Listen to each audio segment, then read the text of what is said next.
There's this old saying that if I step on your foot now, Yes. if we are in a good relation and we are in a good place, you'll not pay attention to it. Yes. Because the stepping on the foot is not really. You'll it's not excuse really, it. Yeah. Yes. But if we have been, there's tension and I step on your foot, tried not taking fluids in the evening, Yes. that kind of thing. But you're growing. You You're still growing. need the food and the Absolutely, treats. you have to, Yeah. But I remember at some point in second form, it just disappeared. In this program, we talk a lot about the values and how the values are shaped from a very young age. Do you feel that there are some values that you are following today or that you adopted that were part of that formation when you were young? Would you like to talk about them?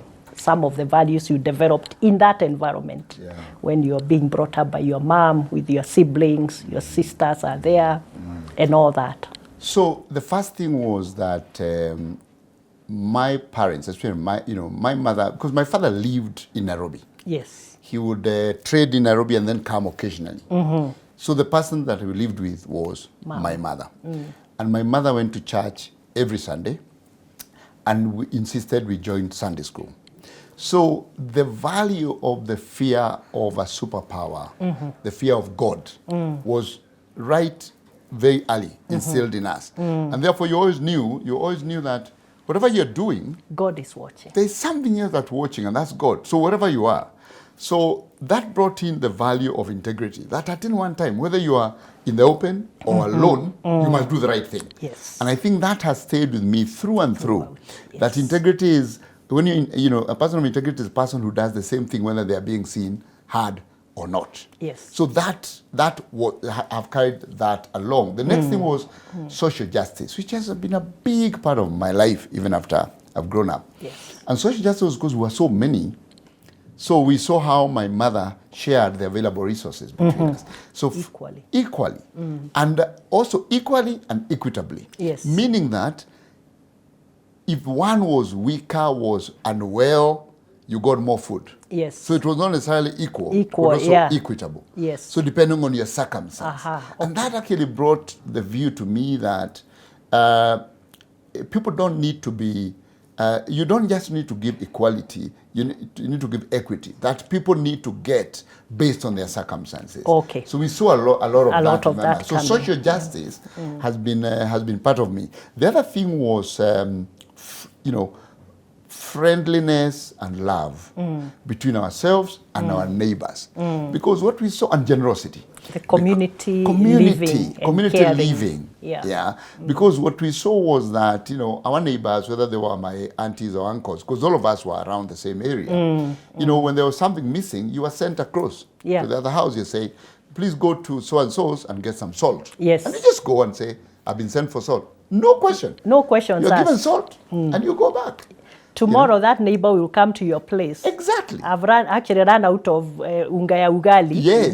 maize meal. Absolutely. In the middle of cooking. Please, put put for me a little. No question asked. Yes. And the other thing was obviously sharing and that generosity. Yes. So we used to see chapati during Christmas maybe, and maybe there is an event or maybe there's something happening and the other family cooks chapatis before Christmas. And you just walk there. And you sit and you are fed together with the other children. So I think those values, the community values at that level, have stuck with me to date, and I still practice the same up to today. What about discipline? Because you see, I'm asking this because these days we've seen parents who will not allow even another relative to discipline their child. Yeah. But that time, if your village was like mine, I was being beaten by other people, not necessarily my mom, if they see me doing the wrong thing. Yeah. So was it the same with you? And do you think it was the right thing? It was the same. And I think discipline is about intention.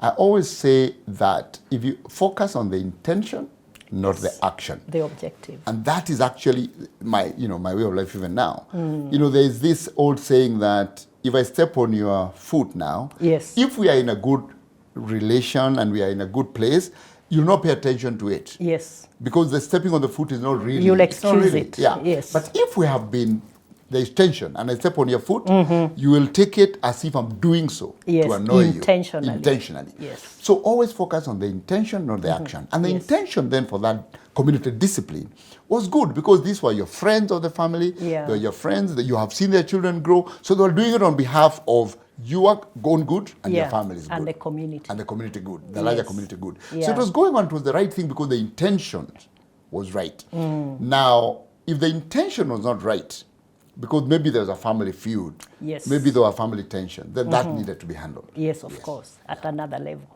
Okay, so you passed your primary education exam? Yeah. Tell us about it. I did. So, Saturday 7 comes, and all of us, you know, at that point there was not much about homework, study, you just went along. And for some reason, and again, I put it back to nutrition my mother gave me. So I was able to pass, you know.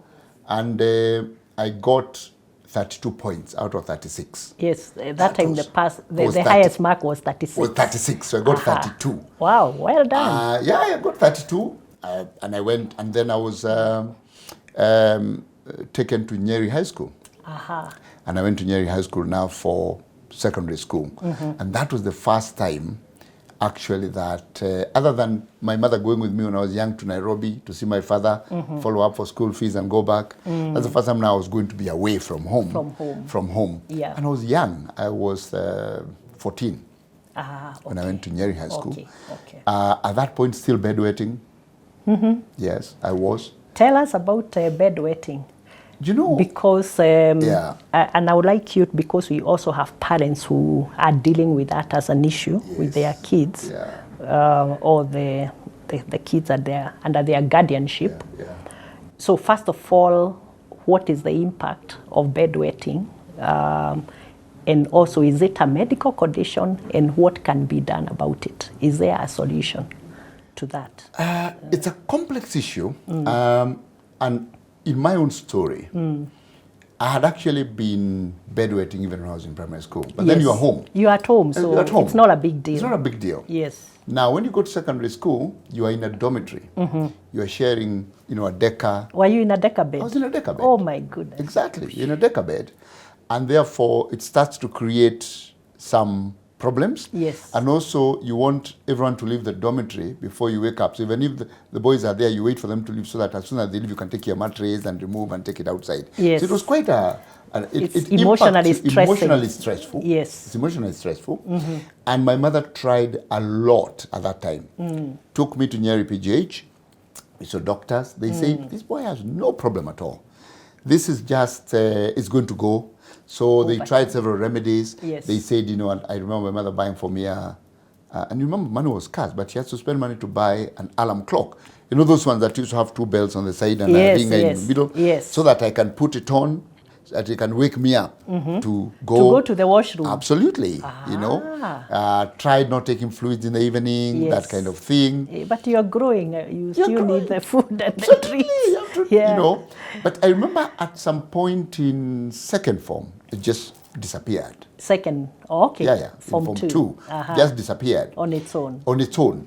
It is actually, I think, for many young people, it's maybe a trauma, a childhood trauma response that you may not understand.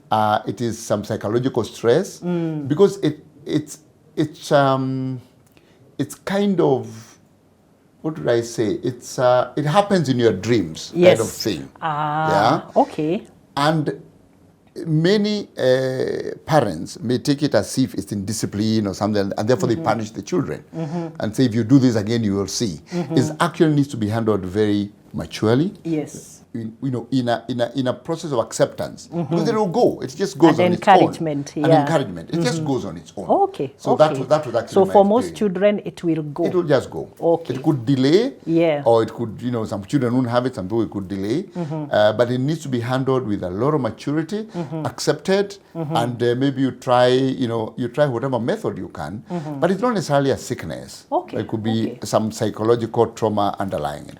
So what would the school authorities, for instance, do to help, you know, the kids who have those kind of issues? I think the best thing would be to actually support the environment in which they are in. Yes. Many schools now, and and I know it's not all of them would have counselors, so they would then support these young children, the young children, and make them feel that they are not doing the wrong thing. Yes. You see, once you make them feel they're not doing the wrong thing, then it's up to them to work. They run away from school. Yeah. Yeah. But if you actually make them feel comfortable, don't worry if it happens. It will go. Talk to the matron. We'll clean up your bedding and we'll bring them back. So that you feel I'm supported. And it's a normal thing. It's a normal thing. Yeah. Because everybody wants to. You don't want to bedwet. So there's no way that if you encourage, you're going to continue doing it. Yes. So by being encouraged, you're being encouraged to actually accept yourself and then get over it. But I still remember that as part of my very early secondary school. That's good. Yeah. So Form 4 comes, you sit for the exam. That time it was the KCE. Yes, it was Kenya Certificate of Education. Yeah. Because in class 7 we had just done Certificate of Primary Education. CPE. CPE. Now it's KCE.